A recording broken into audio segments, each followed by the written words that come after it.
exercício seguinte fala que um modelo de bolsa possui uma alça de couro com suas extremidades presas a uma parte horizontal indeformável da bolsa, quer dizer que não dá para deformar. Considere que a bolsa, ao ser usada apoiada sobre o ombro pelo ponto intermediário da alça, mantenha-se na forma mostrada na figura. Aí tem desenho, né? Ele está formando um ângulo θ entre a alça e a horizontal ali da bolsa. E ele fala, suponha que o conteúdo da bolsa esteja uniformemente distribuído em seu interior e que a massa desse conteúdo, somada com a massa da bolsa, resulte em 1,6 kg. Considerando-se a aceleração da gravidade igual a 10 metros por segundo ao quadrado, aí é o valor do seno e do cosseno daquele θ lá do desenho, e ele pergunta pra gente qual é a intensidade da força de tração na alça de couro. Então, ele quer que a gente calcule a força de tração. Ok, então ele tá falando de força, certo? Então, vamos anotar os nossos dados, né? A massa da bolsa, a gravidade, a tração é o que a gente quer. Eu vou arrastar a bolsa para o lado, só para ficar um pouquinho mais fácil da gente enxergar os desenhos que eu vou fazer, tá? Porque ali ficaria muito amontoadinho.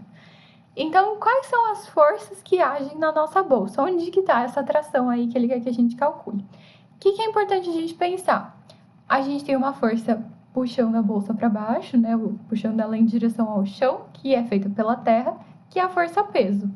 E além disso, a gente tem uma força de tração feita por cada uma das alças, né? E lembrando que a força de tração vai ser na direção daquilo que está puxando ela, né? Nesse caso, a alça da bolsa. Então, a gente tem duas forças de tração tortinhas, θ, em relação à horizontal da bolsa. Certo, mas a gente sabe que essa bolsa está em equilíbrio, né?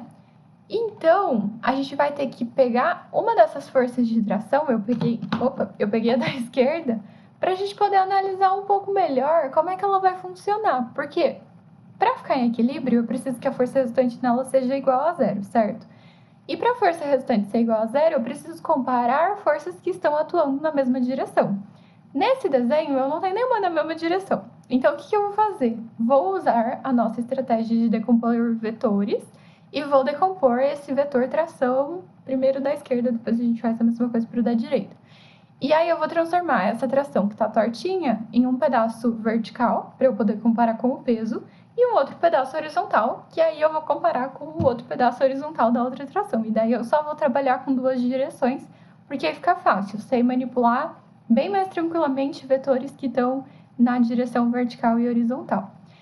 Como a gente faz isso? Então, imagina que a gente tem uma lanterna iluminando assim de lado o nosso vetor tortinho, e eu quero ver a sombra que ele vai fazer aqui, se tivesse uma parede aqui do lado. Então, ele vai fazer uma certa sombra aqui, essa é a projeção dele na vertical, então essa é a componente vertical. Aí, imagina que eu pego essa mesma lanterna, coloco ela agora iluminando de cima o vetorzinho e vejo a sombra que ele vai fazer aqui embaixo. Essa vai ser a projeção na horizontal. E isso vai fechar um triangulinho. Então, aqui temos a nossa decomposição. Entre o x, que é a horizontal, e o y, que é a vertical, a gente tem 90 graus. E o θ, que era o mesmo θ que tinha ali entre a tração e a bolsa, vai ser o mesmo ângulo que tem entre a tração e o tx, porque o tx está na horizontal, assim como estava a bolsa antes. E aí a gente tem um triângulo retângulo muito bonito.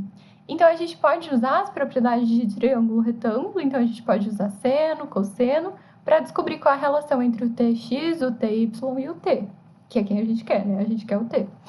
Então, vamos lá. Se a gente pensar em seno, seno de θ é cateto oposto dividido pela hipotenusa. O cateto oposto do θ é o lado que está na frente dele, né? Bem na frente dele a gente tem o ty. E a hipotenusa é o t. Então, o seno de θ é ty sobre t. Se a gente multiplicar em x, ty é 0,8 vezes t. Então, eu já sei qual é a relação entre o ty e o t, porque o seno valia 0,8, né? Peguei lá do enunciado. Vou fazer a mesma coisa agora com o cosseno, porque aí o cosseno vai ter cateto adjacente, eu vou usar o tx, assim eu vou achar a relação entre eles. Então, o cosseno de θ é cateto adjacente dividido pela hipotenusa, o cateto adjacente, falamos, é o tx, a hipotenusa continua sendo o t, né? O mesmo triângulo. O 0,6 é o valor do cosseno, estava ali no enunciado. Multiplicando em x, tx é 0,6t. Ok, por que isso vai ser útil? Porque aí a gente pode separar tanto a tração da esquerda, que é o que a gente acabou de fazer aí, que eu pus os componentes em azulzinho, quanto a da direita vai dar exatamente o mesmo triângulo, só que tudo espelhado, né? Então, o TY também, o TY do da direita, que é o verdinho, em pé, também vai ser 0,8T, e o TX do da direita, que é o que está deitadinho, também vai ser 0,6T.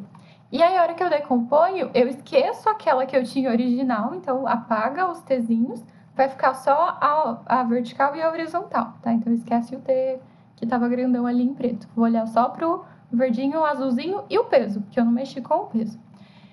Então, vamos seguir. Como a gente já falou, quando está em equilíbrio, a força resultante é igual a zero em todas as direções, certo? Então, tanto na horizontal quanto na vertical. Se a gente olhar para a horizontal, a gente só tem duas forças, a componente X azul e a componente X verde. A azul está apontando para a direita e a verde está apontando para a esquerda. E eles têm exatamente o mesmo valor, que era 0,6T. Então, se eu tenho 0,6T de um lado, puxando para um lado, 0,6T puxando para o outro lado, claramente eles estão se equilibrando, então não tenho nem o que pensar a respeito disso. Então, eles estão se cancelando ali bonitinhos, vou esquecer deles e vou pensar no outro. Agora vamos pensar na vertical, sair da frente para não atrapalhar na hora que eu for escrever.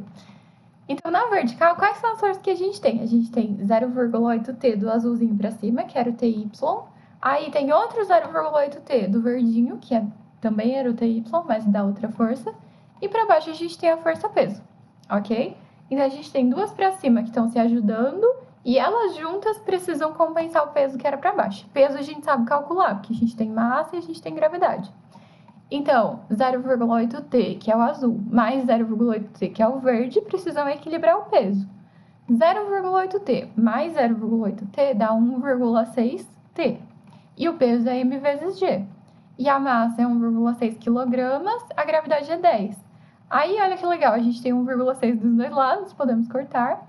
Vai ficar 10 do lado de lá, T do lado de cá, e acabou, né? T igual a 10. E aí é só a gente lembrar a unidade de medida de tração, que é newtons, que é uma força. Então, a tração vale 10 newtons, resposta letra A.